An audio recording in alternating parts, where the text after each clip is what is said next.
some of these ideas were fragments of ideas in my head about 5 years ago that have like recently been realized into our dApps. Some of them have basically just been invented in the last few weeks. It's a kind of merger of lots of different ideas. We're going to give you the current state of them.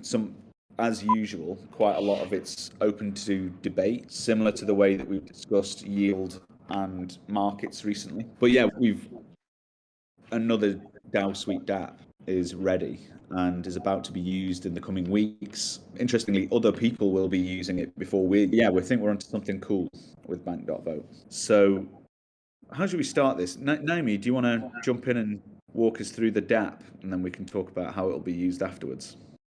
I think we can give a little bit of a background as to like where this app started and why it evolved into what it is now. Yeah, Maybe talk about why you would want to set your schedules. Yes. Okay, let me do some scribbling then. I'm going to jump in on my iPad. Right. So we actually had a customer using this app months ago now, 6 months ago? Yeah, 6 months ago. Yeah. They're still using it and in its original form. Yeah. And yeah, I think that's been very successful, seeing as we haven't had any complaints. Yeah. So I'll jump in. Just let me explain the sort of bit of the theory behind how bank works, and then we can actually demonstrate it to you. We were definitely the first users of it. If we wind back to October 2020, 13 months ago now, actually, yeah, I think you can say we're coming up to our year anniversary on the 18th of November of when the token existed. We were building for 2-3 months prior to that, but bank.vote is initially part of the token launch suite that we've got. So bank.vote plus auction.vote plus yield is, in my view, the killer suite of dApps needed to do not just a token launch, but a fair token launch. And throughout the last year, we could have run at this as a product suite. We didn't feel like it had the appropriate product market fit at that time, mainly because no one wanted fair. And the market's just not mature enough yet to recognize the value of fair launches. It's almost like people need to see things fail catastrophically many times before they say, hold on a minute, there has to be a better solution for this. And I actually think we're just at that moment right now. So bank is actually the precursor to all of these things. So let's say you want to launch a token. So let's say there's a new DAO. Someone wants to set up a DAO and they want it to be a token DAO. So it's going to have an ERC20. So that means it's going to have a token economy, a fungible token economy. How do you bootstrap one of these without and make it as fair as possible? So we talked a bit about this on Tuesday and about how like city currencies might be a thing, and distribution is one of the most important things. So people don't really understand token economics yet, but they will do, and they'll start to understand over time which token economies are the best ones, and it'll be the ones with the best distributions. So that means you don't want, so your distribution, if you think about the token holders, let's call it token value, and here's the holders, there's something called the Gini coefficient, right? So the Gini coefficient, a perfect Gini coefficient means absolute financial inequality across everyone.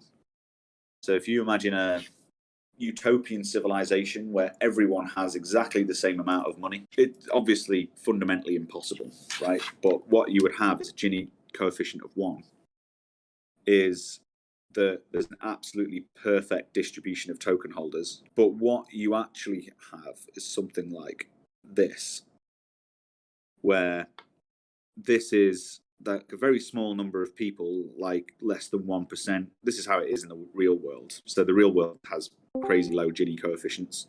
So Gini coefficient might be of like 0.1 here. And it's a mathematical way of expressing how well distributed the tokens are. 1 sec. Go away, Siri. And so basically, if you've got, this is a huge problem with governance tokens as well. If you look at MakerDAO, for example, they've got a Gini coefficient like this, and all their votes are 4 to 5 people control enough tokens to win all the votes. So what you want is a mechanism for smoothing this out. And what it does is bring the longer tail of crypto holders in. So it means that people with lower amounts of money can have reasonable amount of sway in the system. And if you've built a non-zero sum game and the whole token value increases, like the whole token economy goes up, this would be the equivalent of our token price going from 3 cents to $1 over a period of time, then everyone, like, there's more people win, right? It's more of a non-zero sum game. Whereas if you've got a bad Gini coefficient, what happens is these funds who hold all the value just dump on the new holders that come in. And what happens is the VCs get rich and no one else does. So I'm getting into fair launch token economics here, which is a bit more of a thread for another day. But the idea is that in combination, you need these 3 apps. Bank ensures that the holders, pre-sale holders, let's call them pre-sale holders, or people who've bought tokens at a discount, or VCs, whoever, can't dump on the users. So this is, or the later adopters, basically.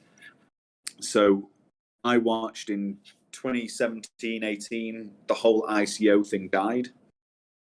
And it was because you've got your token economics pie chart. Here's the 30% to VCs, 30% to the team.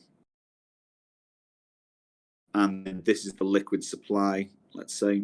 This is a good distribution for crypto. It got a lot worse than this, particularly Justin Sun's a billionaire now because of this game. And then what happened is you get a nice liquid market, token prices in the $1, something like that.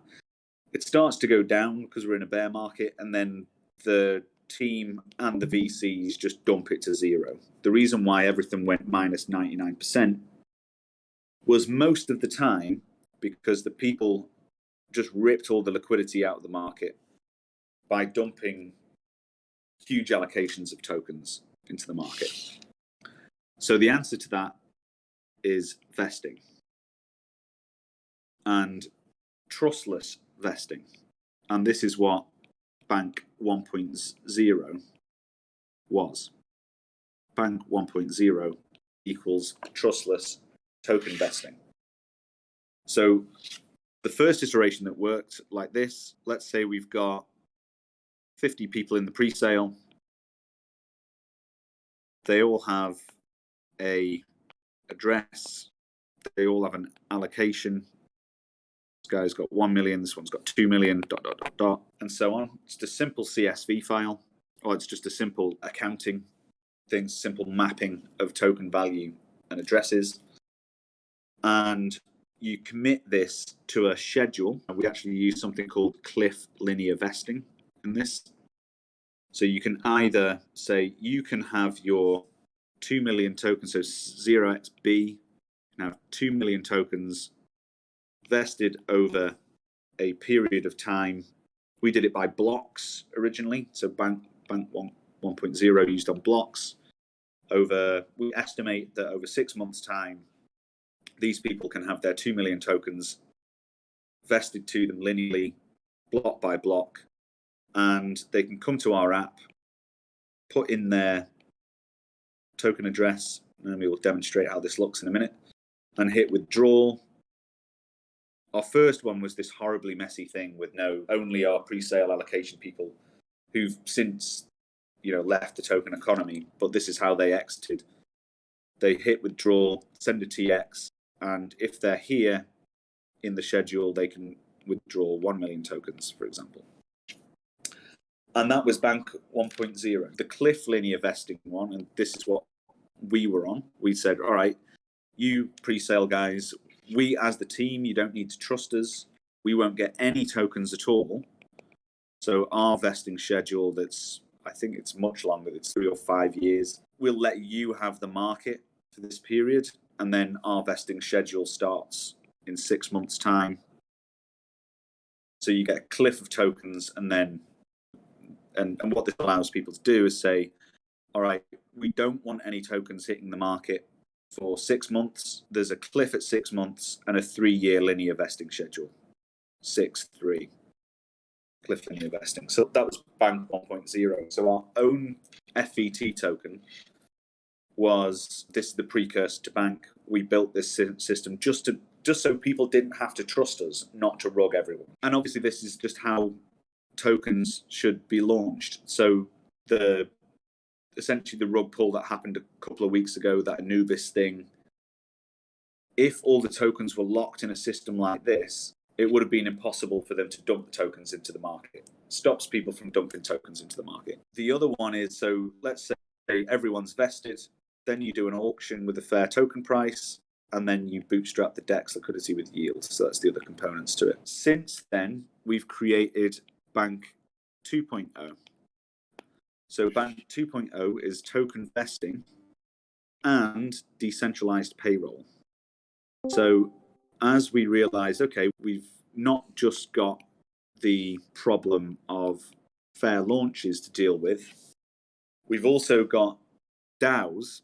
So let's say you've got your DAO treasury. This is the case with us. There's 400 million tokens locked in a smart contract that, again, could be dumped into the market. And DAOs will do this, right? There will be untrustworthy DAOs where they say, okay, half of our token supply, or 40% of it, 30% of it, is our treasury. We won't sell it, I promise, but they often do, right? So this will be released from Bank on a schedule. So this is why you'd want a schedule. You don't need to trust the people running the multi-sig because it's locked in a smart contract on a schedule. But when it's vested out, so let's say, so right now we've got something like 60 million tokens that are vested out of the 400 million we've got in there. A percentage of them are going to go to workers. I'll go into this in a bit more detail after Naomi showing you how the app looks. And we might spend them on some other things. We might store some for a rainy day, just like we're not going to spend any. Some we might auction to turn some FVT into Ether or DAI. So we're hedged for the bear market. But yeah, so now we've got this thing of how do we pay out people who are participants in the DAO? So a DAO is not just a team, a small core team. We call ourselves the launch team. So our job is to get the DAO and all its core components up to working function until the community takes over, as all DAOs should be. So this community rule should essentially transition power to everyone. But then what happens when you've got a load of, so we've got our tradable market. Here's our FVT token. And then we say, okay, we want to pay. So we're going to pay 15 million tokens to contributors to the DAO. And everyone goes, hold on a minute, that'll crash the price. This is unlocking. Don't pay people. And so DAOs are stuck in this, token DAOs have this paradox of having a lot of money. So right now, our DAO treasury is worth $10 million plus, current market rate. But if we give this out and say, let's spend it then, the token price would crash because it's what we've got the value in is the network token.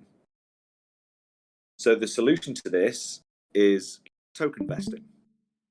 We say, okay, we're going to spend 15 million, and ordinarily in, unlocks, people would like, oh shit, the unlock's coming, I'm getting out the token, I'll buy it back once the unlocks happened. But instead, if that 15 million is emitted to people over a period of time, let's say it's 2 years, And it's not a 15 million unlock at once.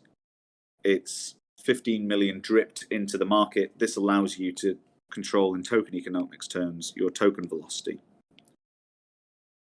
So I watched what was my favorite DAO at the time have about $15 million in their treasury.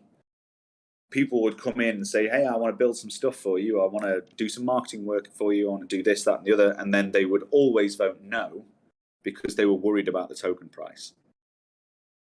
So DAOs have got this problem of having a treasury and no one wanting to spend it. And this is basically the mechanism we think resolves that. And instead of, so this is like a good solution. We think we can give everyone a schedule each in Bank. So Bank 2.0, 1.0, you could get about 25 people in the contract, and it took up an entire Ethereum block. It cost about $3,000 to deploy. Bank 2.0 uses what we call Merkle vesting. And we use Merkle routes, which means we can pay out 1 million people if we wanted to. And we just update the Merkle route, and everyone can have their own vesting schedules. And we use some fancy cryptography in order to be able to do that.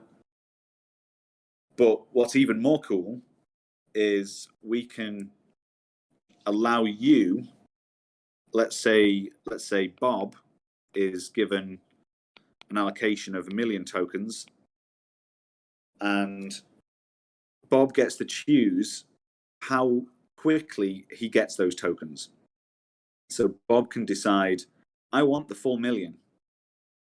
And the option is vest for 2 years and get your full 1 million, or get just them now. Bob doesn't believe in FVT. He thinks, forget that. I don't think this is going to be around in 2 years. I want my tokens now.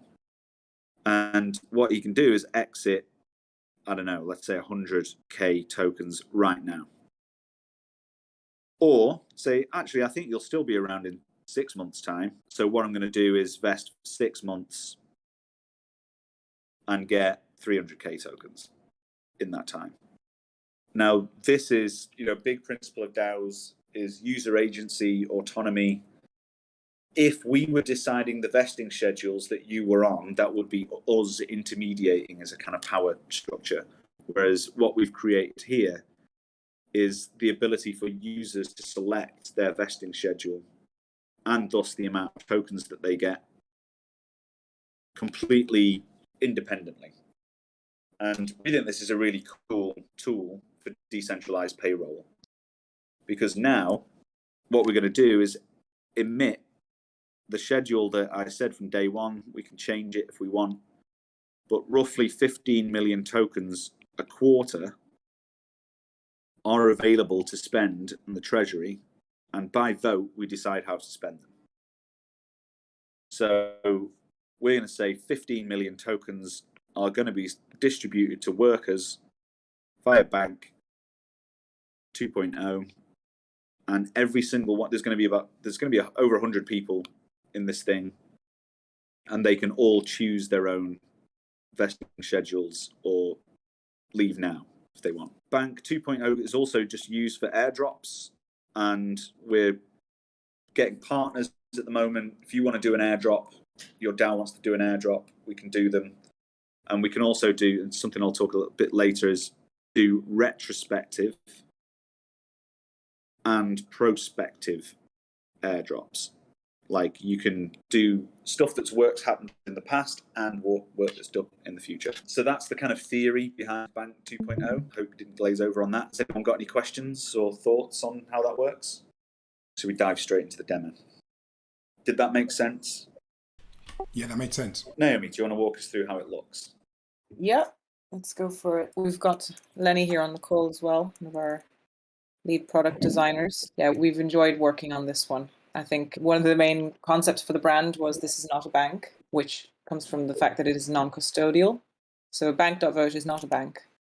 So it doesn't look like a bank, and it's in your control, which is probably the biggest difference. So let me just share my screen here and we can jump in. Can everyone see? Yeah, you just have to click the watch stream button if you haven't already. Okay. So this is bank.vote. To start off, it's very simple. The idea here is that you don't need to understand too much. You can just go in and get your tokens.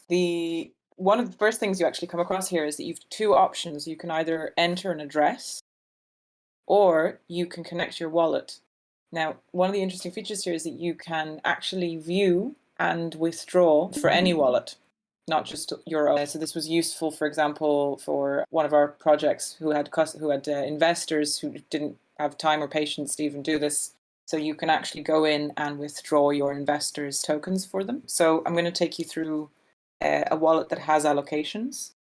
So all we do is we put in the address. It'll automatically take me to the allocations for this address. So you come in, you can see the project's logo and the vault details. This is token supply. And here we have our list of allocations. So pink ones are airdrops, green ones are vesting schedules. So those are the allocations. And you can see I've got 2 airdrops that I have received and also a new token schedule. If I scroll through here, I can also see previous token schedules. So like Nick was saying, in these kind of quarterly releases of tokens, if you have participated in the DAO, you will get an additional token allocation in each round. So every few months, let's say I've come in and I've contributed and I've voted and I've made some cool memes, I will get a token allocation. So I can see here that I got an airdrop, which I've already claimed. So there's none available yet. And I can see my vesting schedule. So this one finished. And I've still got tokens to withdraw. My new airdrop is available. Now, I need to connect my wallet to withdraw. So whoever withdraws pays the gas. Again, you can do it for your own wallet or you can do it for anyone else's. So let's connect the wallet now. And as you can see, now that I'm connected, there's a line drawn between this address and the fact that I'm connected.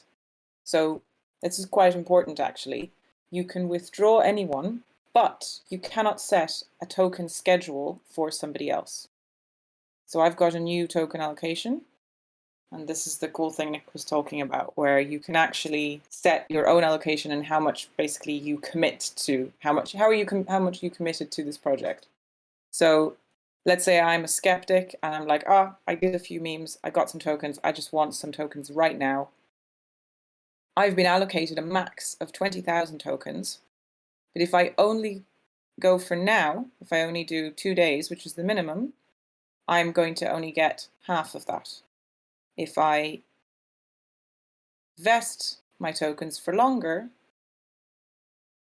I will receive a higher proportion of the max token allocation. So for example, this one is set to a max of 16 days. I will then get my maximum allocation at the end. And at this point, I will get 15%. So when I commit, I will also be committing to this schedule and also withdrawing my initial pot of tokens. So you will be getting a proportion at the beginning. And each project who uses bank will be able to set that minimum tokens available. So it could be 5%, it could be 25%, depending on how they want to run their. As you can see, while this moves, you can see how your vesting schedule is changing. So it's shorter, but we're also going down. So we're getting less and less tokens the shorter we vest for. So let's go through the whole thing. I'm going to go, I totally believe in this project, but I'm a bit impatient. So I'm going to go for 10 days and I'm going to commit to that. And it'll give you how much is coming out now, which is 15%. 10 days till I'm fully vested. And this is the amount of FVT I will receive at fully vested point. Agree, sign, and hopefully Ropsten will be good and quick. Now, the Ropsten chain's taking its time. Does anyone have any questions so far? Yeah. Sorry. So with being able to, so say for example, I've got your account, your account number there. I can only withdraw to your account number, and someone can't withdraw your FVT to my wallet, for example. So only, No. Yeah, cool. It is directly connected to when you upload your JSON file or CSV of the allocations, it is connected permanently through the Merkle route to the address. So I can withdraw for you, I can pay the gas for you, or you can withdraw for yourself. So what's important here is, yes, also you could not set up the schedule for me. The owner of the allocation has to set the schedule. So you have to connect the wallet in order to do that, otherwise it's not available. Cool, thanks. So we can see now that I've committed to my token schedule. This is my total allocation. I'm vesting for 12 days. I can see the schedule over time. And we can also see the transaction history. So you can see this is the amount that I just withdrew now. And I've already got one more token because every block, this schedule is moving along, and each block more and more tokens become available. So you could withdraw it at multiple points throughout your vesting schedule if you wanted more tokens, if you wanted to stake in yield, or I don't know, participate in a token weighted vote. You can pull out your tokens at any point. So in the UX, you can also flip through your different token allocations. So these are my set. I've done that. So I can still see I've got a token airdrop. This one's pretty obvious. We can just withdraw it. Yeah, so it's an option for projects just to not do vesting if they want a classic airdrop as well. Oh, and then I've claimed my tokens. And we've also introduced this kind of fun UI of a old school kind of Rolodex, like the cards you'd have in the bank. So you can actually scroll through your cards. So I love this so much. It's amazing. this was totally thinking about Loki while designing this, by the way. Yeah, it's great, man. Love it. And yeah, so you can scroll through it like that, or you can take the more traditional list and you can see them like this and just open up each one. Yeah, I think that is it for the demo.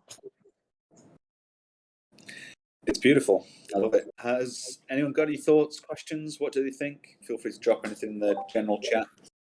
I'm going to share my screen again in a minute and discuss the first distribution, but has anyone got any thoughts, comments on the product? I can't be sure why, but it is without a doubt my favourite of all the dApps in the suite. And I think it's the look and just the sort of principles behind it and stuff. I think it's so clever, and I'm a massive fan. Yeah, a lot of people like it. I've said that. I think the design's absolutely beautiful. I think you've absolutely smashed that product. I think it looks amazing. Yeah, Lenny was a big part of designing this new 2.0 version as well. So that's thanks, Lenny. Yeah, bravo, Lenny. Well done. Yeah, great job. I think for me, it just makes sense. I understand it. Like, it was a learning curve with some of the other dApps, but I feel like the learning curve with that one, it's pretty immediate as long as you have an idea of what the token is and what you're doing. Like, just the token in itself. Yeah. And people like, this is how you get paid. So everyone likes this because it's your streaming money. It's where your money comes from. We've got an interesting question from Fredu. Whether you can stake your tokens directly from the bank if you vest over time. Stake your tokens at some stage, I think. Is there a benefit to not withdrawing them? That's an interesting question. The benefit is that you don't have to pay gas, for one. They're in there. You can pick them up at a later date. Right now, gas is fairly expensive, right? So let's say you've got $1,000 of tokens in the bank. And yeah, there's not a huge benefit other than you don't have to pick them up straight away. It's based on time, so you're essentially unvesting. The cliff is happening live. So you can just leave them in there, pick them up whenever you want. So there's a kind of convenience thing to it. But like I say, if you wanted to participate in basic pool with them or something, you might want to pick them up. You can't. The contracts at the moment are independent. You're not if you like, staking with them. They're just unclaimed. But what you might want to do is wait until the token, if you're bullish on the token, you might say, I'll just claim them at a later date when the token price is higher and spend the gas then. Do you think there's ever a chance that there might be something like, I don't know a decent analogy, but like a sort of a private garage, if you will, which was like a basic pool, but only for people who had earned their tokens through bank. So it was like almost, there's always a slot available that you can transfer straight to, providing you've gone for the full vesting schedule or some sort of prerequisite. Yeah, now integrate. So we are looking at integrating this with auction to start with. So what this means is that people who buy tokens at the auction can be vested directly. So it stops this kind of IDO dump off phenomenon where people buy things at IDO and dump the token straight away. The goal is to buy the token just to flip out of the token. And you can, if you integrate bank with auction, that means that what you're doing is buying tokens that also come, what that allows you to do is potentially sell the tokens at a discount. So we are considering diversifying out of our FVT treasury. I mentioned it a little bit earlier by, let's say, selling tokens to, I don't know, VCs who are interested in taking a large position using auction. And it could mean, let's say the token's at 10 cents, we could sell the token at 5 cents to people who participate in the auction, but they're vested 2 years. So it allows you to sell the token under market rate, but with token vesting. Nice, okay. Which is interesting. Yeah. Integrating it, it's certainly possible we can integrate yield dynamics into it as well. And the other thing is that the schedule that you choose, if you choose 2 years, the incentive is that you get the most tokens. But it is also a signal of commitment to the project on the blockchain. So we've got proof that this person believes in the project, and that could be used to get differential yield in some of our products at a different date, right? Or be used as reputation on the NFTs. So there's all sorts of potential integrations with it. And sorry, just one follow-up question, and this may be answered, maybe a really stupid question, so apologies, but can you deposit into bank.vote? Let's say markets in its current iteration, I won some FVT and I wanted to stick it into bank to earn more, invest it for longer or whatever, or just add it to my allocation. Is that possible? Not as currently, not yet. So essentially the way that it's possible there's not much value in doing that. It's like you could treat, all you're doing is locking your own tokens up and limiting your access to them.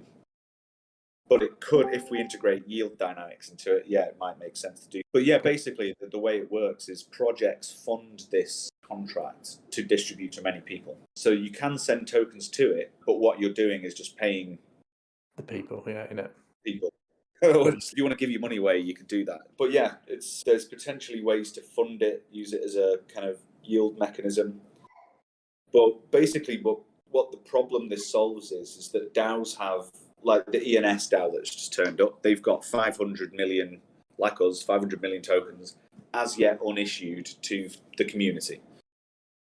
This allows you to emit tokens to the community so at the moment a lot of DAOs are like manually sending tokens to people, and it's an absolute nightmare and it costs the DAO a lot of gas.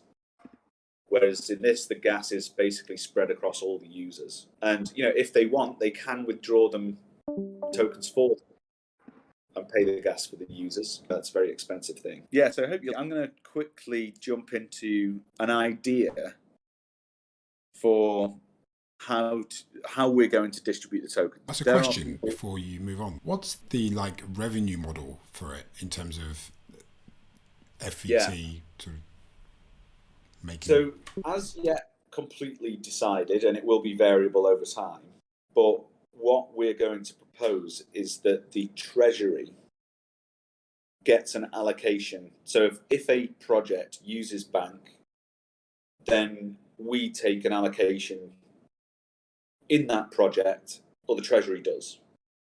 So let's say hot new DAO turns up and wants to distribute 100 million tokens via bank, we will get an allocation in that by some percentage, let's say 2%.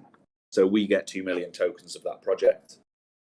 And the finance.vote DAO therefore has an allocation, and then we can airdrop that token to our users, for example. So we might give airdrops by being an FVT holder, you get airdrops in other projects that use it, which will be nice. It means that by being an FVT holder, you get lots of other tokens too. But that's a kind of negotiation that we'll have to have with each of the projects. It's like, what are people willing to pay? But when it's back-ended with their own tokens, I think we're in quite a strong negotiating position for it. Nice, thanks. No problem. So I'm going to quickly show this will be finalized. There's still some calculations we need to do, but this is the principle of it. Can you see my spreadsheet here? Yep. So the first allocation, the airdrop, will be 15 million tokens. It won't always be this high. In the future, the DAO will vote on how to spend the allocation of the treasury. So it might be the cost to the DAO for giving out tokens is inflation. Okay, we're giving out tokens, so that will have a impact on the token price, albeit amortized over a long period of time by these vesting schedules. It's a manageable inflation rate thanks to the bank thing, but we might in the future. So this first allocation is it's 100% work, if you like, or contribution. But in the future, it might be we'll sell some FVT to capitalize the DAO with Ether, or we'll just store it, or we could even just say we'll burn it. I don't know. Do whatever we want with it. But essentially, this is now so at the moment, airdrops are you've used this app and you get 100 tokens or 200 tokens or whatever. What you need for DAO payroll is a diverse list of actions or practices that will happen in the DAO, and people be allocated from them. The vision is that eventually, using DAOs will be able to pay 100,000 people to do stuff. So how do you manage that? So these are the actions that we are considering. It's not 100% finalized. It will be this week. What actions that you can do to participate in the DAO, and some of these can be decentralized. Some of them not as yet, so some of them need to be intermediated a little bit. But you can imagine this is the actions list. Have you been a voter in markets? And there's a condition attached to it. So it's a Boolean yes, no. Has voted in at least one vote market. If that is the case, you will have an address. So at the moment I've got like Alice, Bob and Clive, and say, yes, I have. Okay, that means that you are allocated, you are in the allocation for the vote markets. Have you voted in influence? Yes, I voted in at least one vote for influence.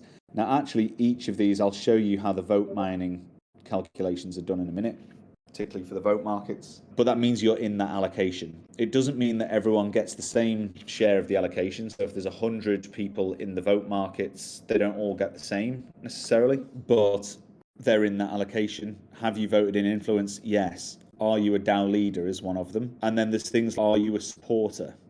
So we've recently started doing things like our little vote squared thing. That might be a threshold for being a supporter, for example. We've got an OG one. I think the people who've been in our Ethereum Citizens Telegram channel are in that allocation. I think we should be rewarding direct in-person participation. So coming to these DAO calls, for example, we've been subtly screenshotting who's in the DAOs. We've got a list of people we think have been coming to the DAO calls.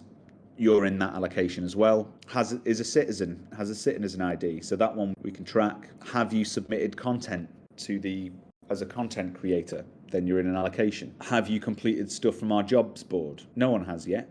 But if they do in the next couple of weeks, they will be in that allocation.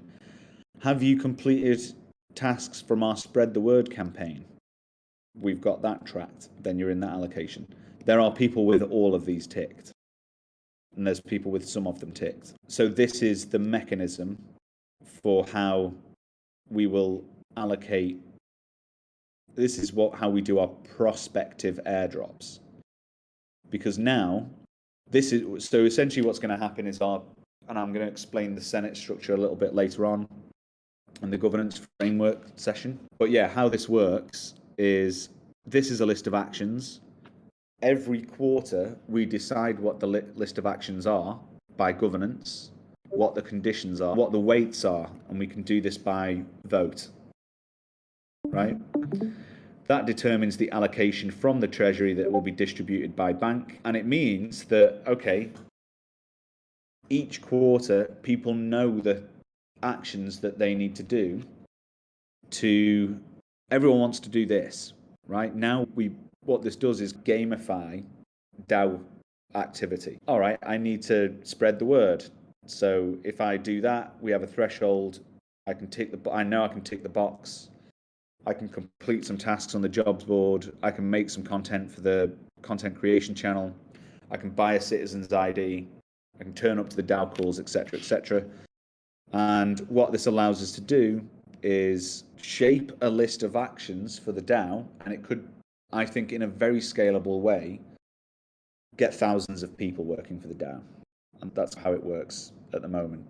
The first one, the Senate are going to basically decide on the weightings of these and ultimately determine who's in and who's out.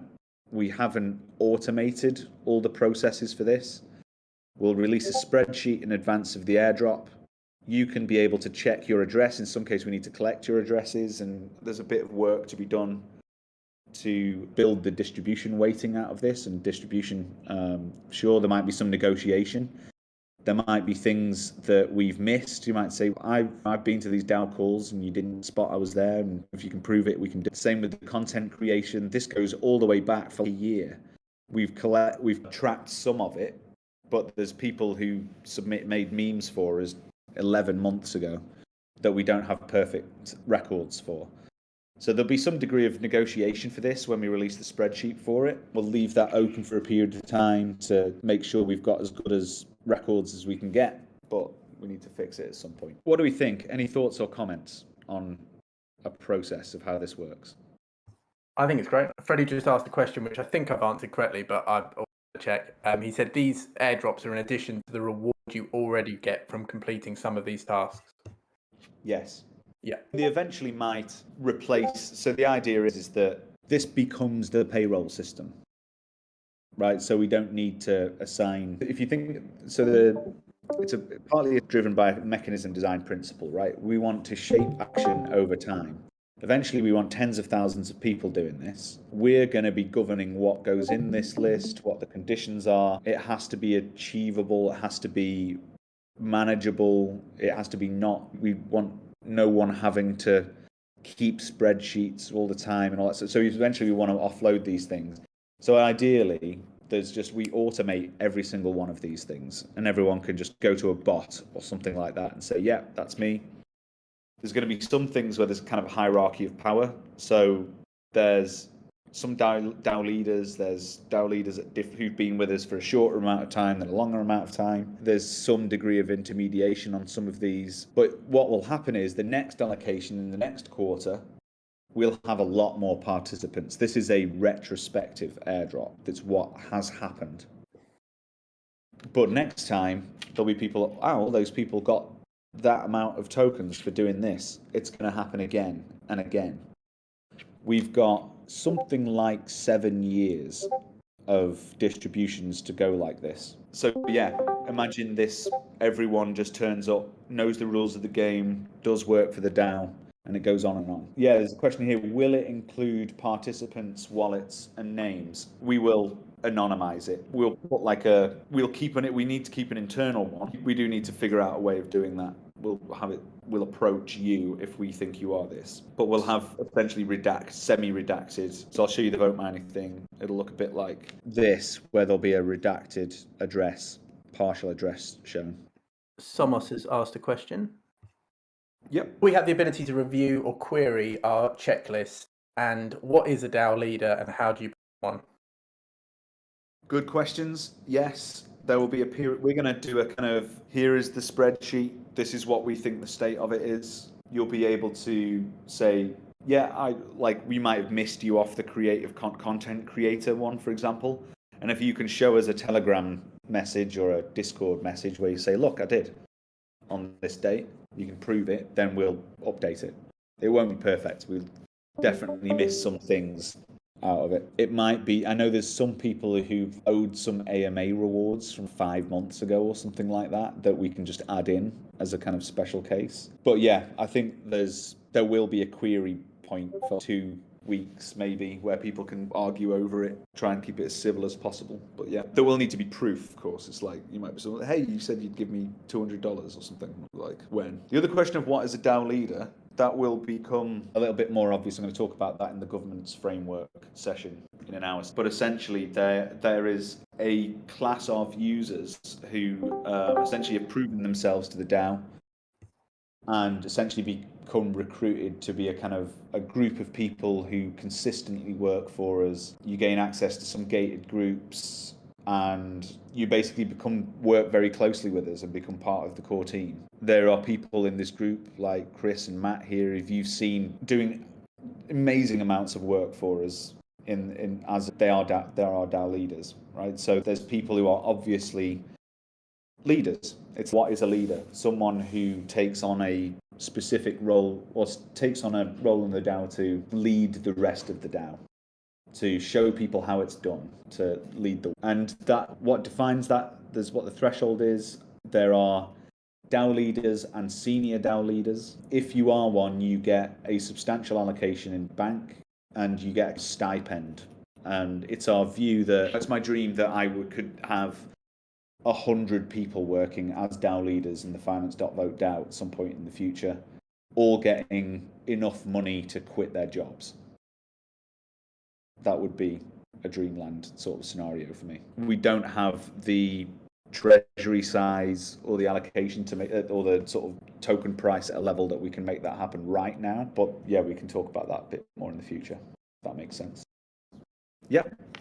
Just curious there, the vote markets, is that for Binance Smart Chain or just ETH, or does it matter? For BSC or ETH is that one? Okay. What was the question again, Al? Sorry. Yeah, just to make sure BSC was included. Yeah, it's both of them are in. On that point, we'll open source this soon as well, but this is how the vote markets will work on this. So essentially, people voting in the vote markets are already getting paid in tokens. So there is an allocation to this. We had a very rudimentary idea that you would have, let's say, X amount of FVT per vote that you've done since they've been open.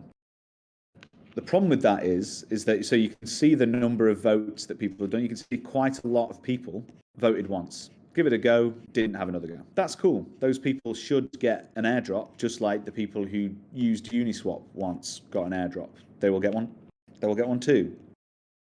They will get 1,000 tokens. Now, there's people who've done sort of 2 airdrops, 2 votes, 3 votes.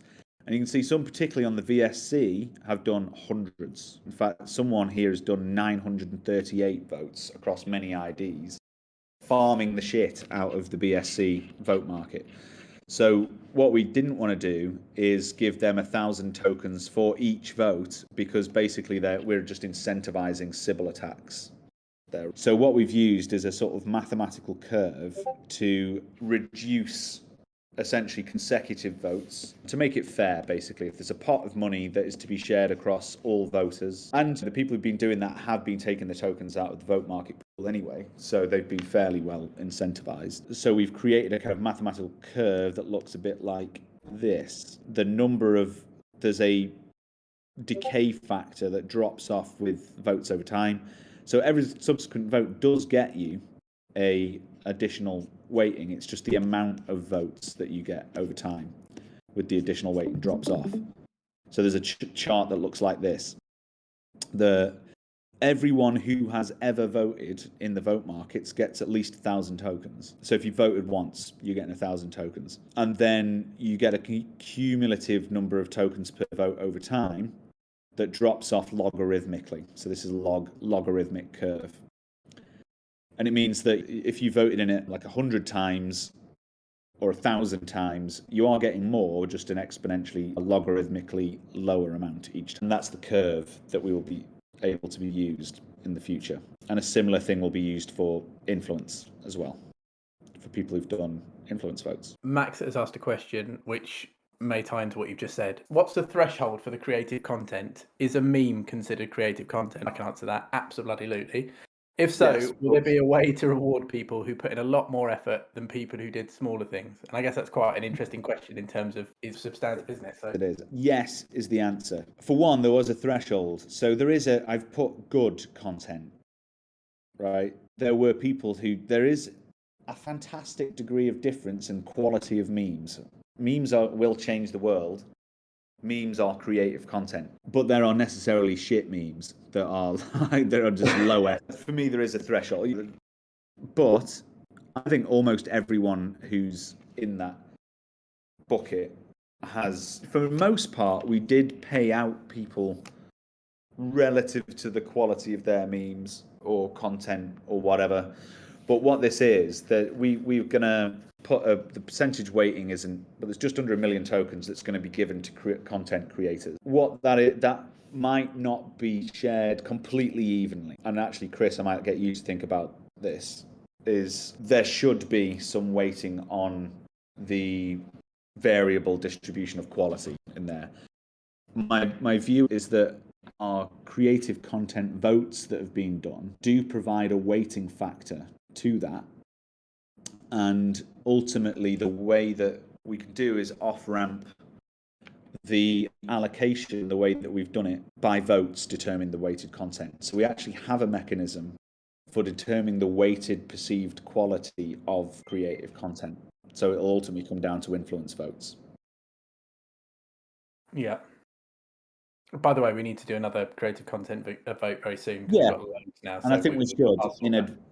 So what we'll have is anyone who, I think there'll be we'll split it 2 or 3 ways. There'll be an amount which is just if you've submitted a meme, let's say low basic memer through to advanced memer through to creative content whiz, and then that'll be weighted by the votes and stuff. But yeah, let's do a creative content vote. That'll determine how this allocation is distributed.